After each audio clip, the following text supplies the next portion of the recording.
Hello everyone, I'm Sushmitha Priyadarshini. Today's my topic is about pseudohypocusis.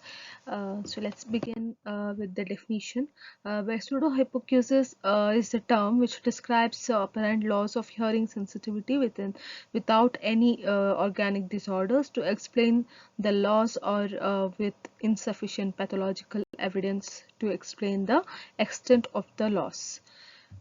So what should we consider before diagnosing pseudohypoacusis? The source of patient referral, history of hearing loss, symptoms, behavior both during and outside of the hearing test. This hearing loss will be exaggerated, may manifest the symptoms. They are incapable of reliable responses because they are willfully exaggerating, fabricating the hearing loss, or it might be psychological disorder as well. Hence, we need to observe and doing special tests give you the proper resolution for the problem.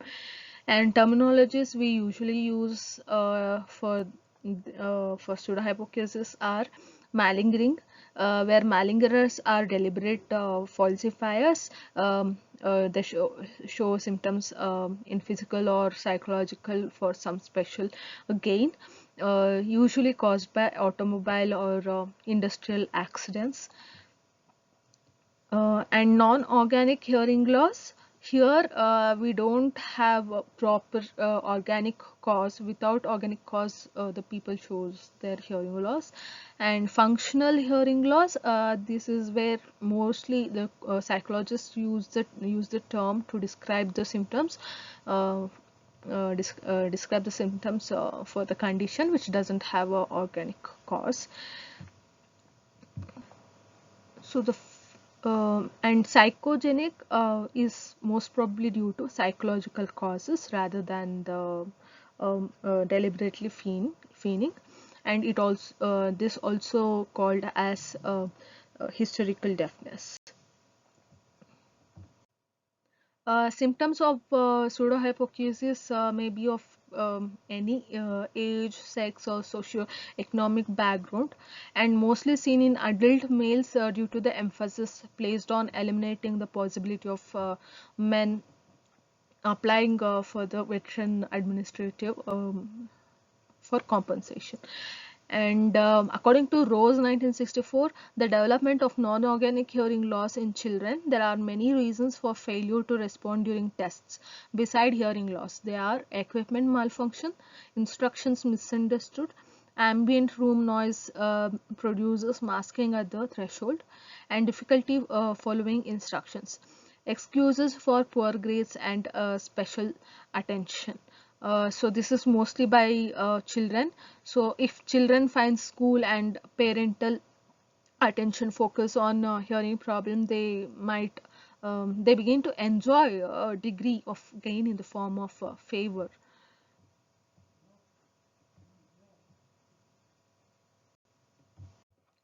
Non-organic hearing loss mostly seen in adults. Motivating factors are like it might be because of financial benefits, workers' compensation claims in case of injury, as I already said, and larger legal settlements, pensions, special attention, preferential treatment, considerations and support in a host of social and occupational life situations. People with non-organic hearing loss come from lower income groups commonly. So you may see the signs during testings outside of the testings, like exaggerated attempts to lip read with constant visual fixation on the face, and exaggerated attempts to hear, like cupping of hands, etc., and request that communication occur through written messages, apparent nervous and anxietiness, apparent discrepancy between the clinical history and the articulation and voice qualities, ability to carry out a conversation easily in an informal setting, and oropalpebral reflex, that is like eye blink reflexes in response to loud sounds. So what are the indicators you might observe during testings? They are like source of referral, like for what they have come, whether to claim the insurance, legal issues, accidents, employment or work environment issues, like if they are joining piloting school or anything. And poor test retest reliability, lack of false alarm responses, giving wrong responses for whether to show they're improving in hearing loss or um, decrease in hearing loss according to their uh, uh, purpose. And absence of shadow curve, poor bone conduction threshold levels, and speech recognition threshold and pure tone audiometry discrepancies correlation is poor. So there are few tests to diagnose functional hearing loss. Ascending descending gap test, that is to track the threshold for the tone with an ascending and descending approach. The difference between these two thresholds is usually called the ascending descending gap. And Beckesi ascending descending gap evaluation. Here the ascending descending gap is narrow for real thresholds and wide for exaggerated hearing losses. And Beckesi audiometry type 5 tracing shows that the pulsed tracing falls below the continuous tracing, and this pattern is due to the effects of loudness memory as the patient attempts to keep the continuous and pulsed tone at a targeted loudness above the real thresholds. The length and off time, that is lot, given by Hattler 1968, 1970 and 1971. This uses mostly of Beckesi audiometry, in which the pulse tones have an off time that is lengthened from 200 millisecond to 800 millisecond. So how do you do Beckesi audiometry? Is the instruct the patients to press a button when tone becomes audible in an earphone, keeps the button depressed as long as the tone is heard. So, and then he should releases when the tone becomes inaudible. So the tone is allowed to increase in intensity until the button is pressed, so which causes the tone to be keep on attenuating, and a pen controlled by the attenuator will be tracing the level of the thresholds. And this tone of an audiogram as a function of both time and either constantly changing or fixed frequencies. So this BKC audiometry has been recognized as a procedure that goes beyond the mere automatic recording of pure tone thresholds. So extreme narrowing of the swing widths, difference between audibility and inaudibility, was thought at one time to be related to the difference Lyman of intensity, and indirectly to the recruitment. So, um,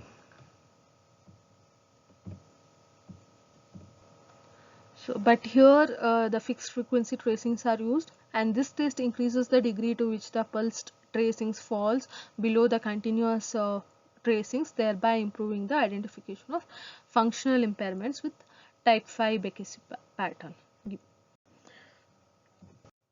Next is Stenger test.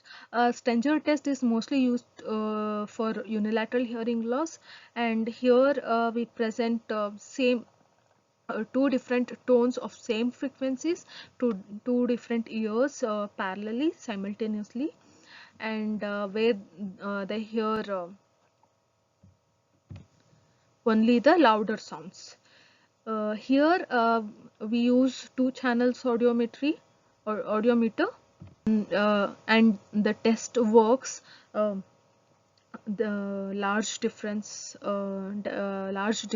like 25 dB of the 2 years. So the thresholds of each year of the desired frequencies are obtained first, and then using one channel of the audiometer, a tone is introduced at 10 dB above the threshold of the better year, and the response will be recorded, and then again will present 10 dB below the threshold of the poorer ear, and response will be absent. So there are two possible reasons that patients may not respond to the tone in their poorer ear. The first is that they may not hear it, or the second is that they may be unwillingly psychologically respond, is that they may respond to a tone that they do um, in fact here.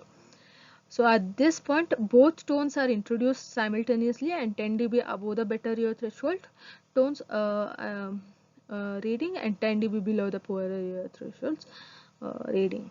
If patient fail to respond, it is because they hear the tone in the poorer ear, which they do not wish to admit. They will be unaware of the tone in the better ear. Uh, so this is called a Stenger effect, and so will not respond at all. So this is called a positive Stenger. And if the patient responds when both ears are simultaneously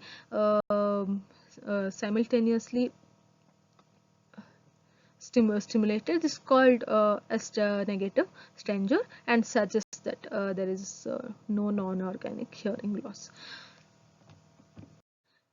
So this is the schematic diagram which shows the Stenger test, where there is negative and there is positive responses. You can see. This is another method, yes or no method, and this is used with children suspected for functional hearing loss and given by Frank, 1976. And here the tones are presented, and the child is instructed to say yes when the tone is heard and no when tone is not heard. And ascending method is used here, where like from lower intensity to higher intensity will be checking. And many children falsifying test results will say no coincidentally with tonal presentation below their admitted thresholds. So this method is easy to identify the functional losses, and naturally the more sophisticated patients are less likely they are to be tripped up by such an obvious subterfuge, and appropriate for children who are yet intellectually mature. In delayed auditory feedback test, it is given by Hanley and Tiffany, 1954. Here the patient will be given the headphone, and he'll be asked to read a passage or talk something aloud, and this will be recorded and sent back to his earphones headphones he is using as a feedback. And this feedback will be set in a time delay of about 180 millisecond, 0.1 second or 0.2 seconds, and this is directed to his earphones, as already said. This phenomenon is called delayed auditory feedback or delayed side tone for speech. The intensity of the feedback is adjusted until the lowest level is found, which results in changes in vocal rate or intensity. So the patient might read loudly or like that. And changes includes hesitation, repetition, decrease in vocal rate, or different behavior. And the pseudohypacusis is indicated if the patient's speech production can be disrupted by delayed auditory feedback at hearing levels below the patient's speech recognition threshold.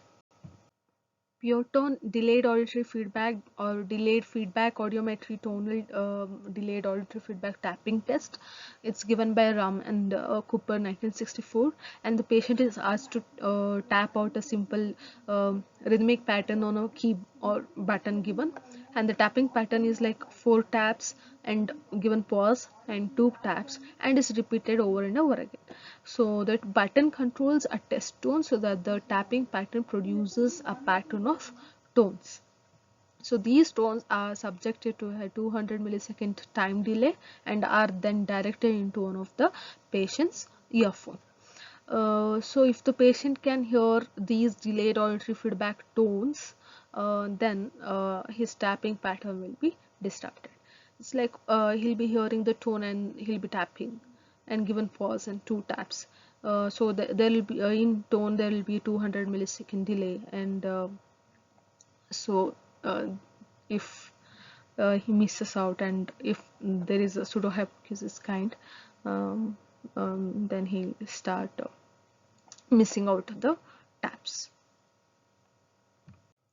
So the tone key is also connected to a chart recorder, and the basic procedure is to have the patient keep tapping the required pattern while increasing the hearing level of the delayed auditory feedback tones.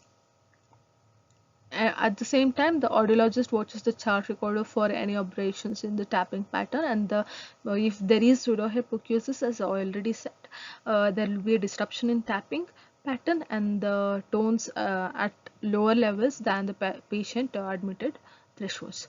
So advantage of this is tapping patterns tend to be disrupted within 5 to 10 dB of a person's real threshold, and limitation is that the patient must be able and willing to produce the tapping pattern and maintain it over time. The pulse count method or variable intensity pulse count method. This is used to assess the hearing sensitivity in children, and Rose 1964 has given this test. The child is asked to count the number of tones presented, and one is it is done in two ways, and one way is like a sequence of 1 to 6 tones above the admitted threshold is presented, and until reliably accurate results are obtained, and then the sequences of tones are present so that some of the tones in the sequence are below the admitted threshold. So if the child reported hearing the correct number of tones, it is assumed that the child must have heard the tones below as well as above the threshold. Lumbar reflex test. The lumbar reflex is the elevation of vocal effort that occurs when talking or reading a passage in the presence of noise. So the lumbar effect also involves several vocal and articulatory changes associated with the increased vocal effort while the noise is present. And a lumbar effect can only be caused by a noise that can be heard. If a noise that is below the voluntary thresholds can induce a patient to raise her speaking level, and the hearing must actually be better than admitted thresholds. So here the patient is given a passage to read, and when he is reading, during which the clinician monitors the level of patient's speech on the VU meter. So noise is introduced into both patient's earphones, and its intensity is raised while the audiologist will watch the VU meter for changes in the patient's voice level. And exaggerated hearing loss is suspected if the patient's speech level is raised by a noise that is lower than the patient's admitted threshold. A swinging story test. Here, the patient is asked to listen to a story, parts of which are presented to the better ear, parts of the parts to the both ear, and parts to the poorer ear. And here we require two-channel audiometer and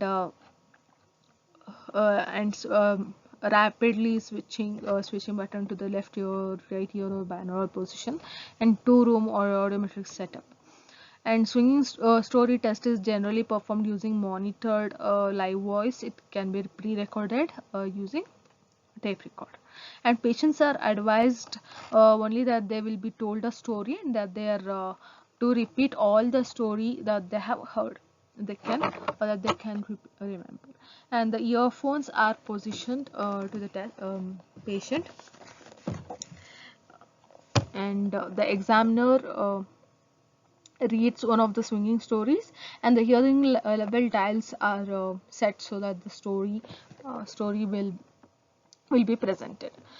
um, 10 dB above the threshold of the better ear and 10 dB below the threshold of the poorer ear. At the completion of the test, the patient is asked to repeat the story. If the patient includes any information provided to the poorer ear only, the conclusion must be that hearing in the ear is below the admitted speech recognition threshold.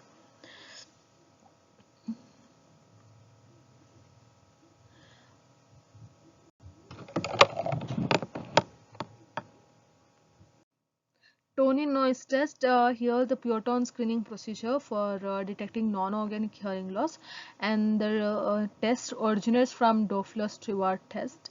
It involves a comparison of pure tone hearing thresholds for a given ear and frequency in quiet and in ipsilateral masking noise, and could be applied to manual and automated audiometry.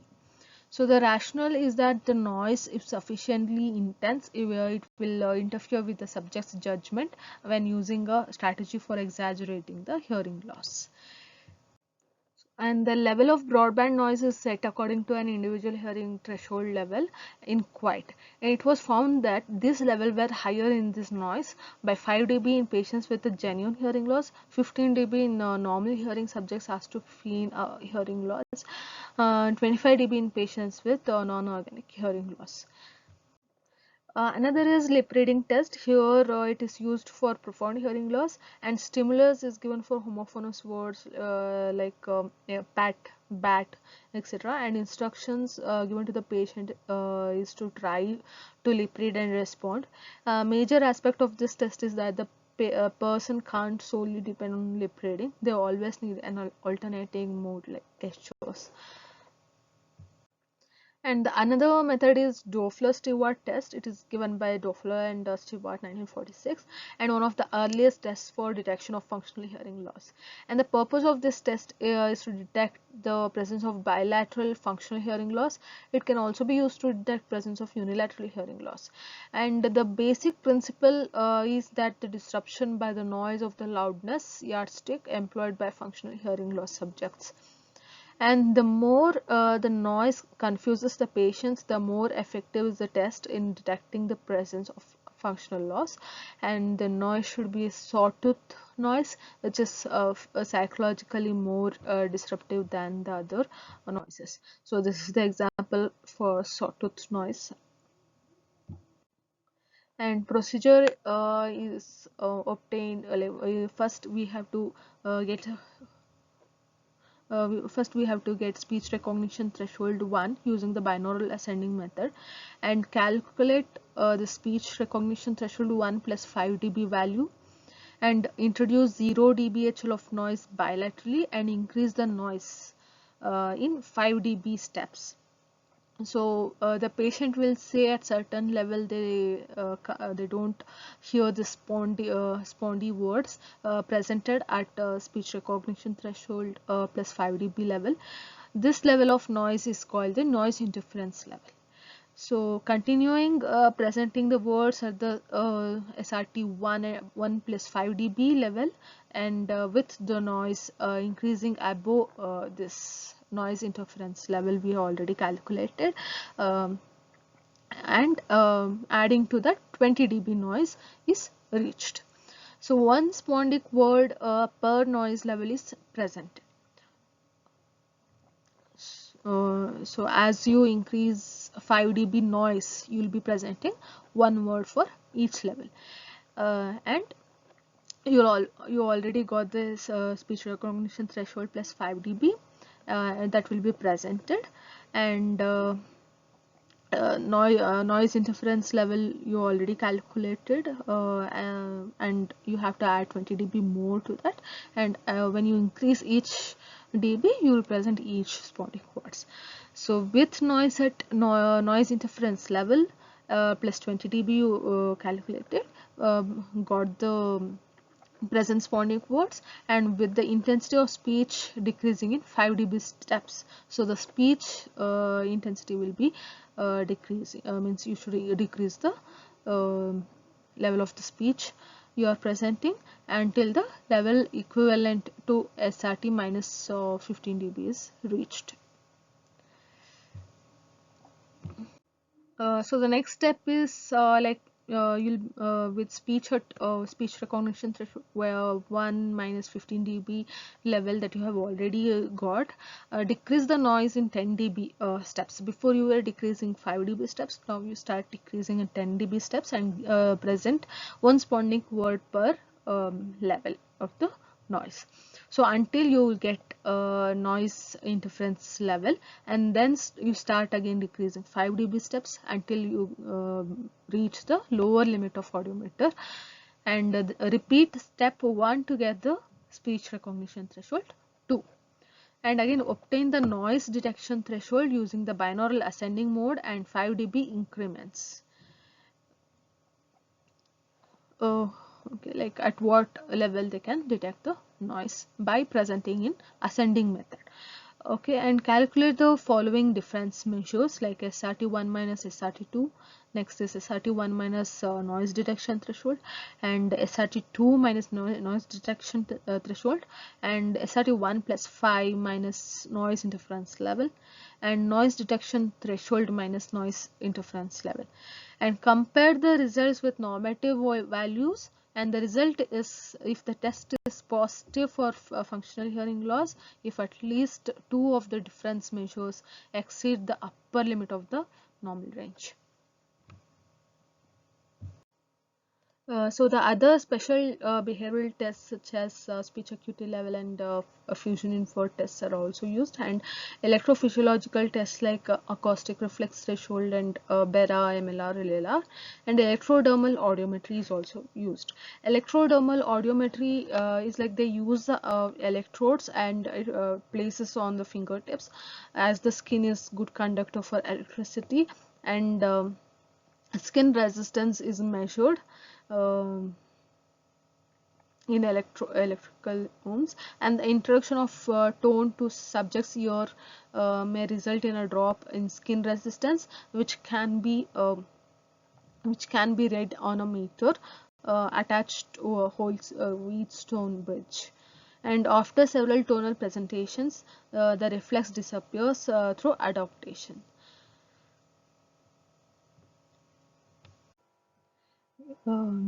So thank you for joining the webinar.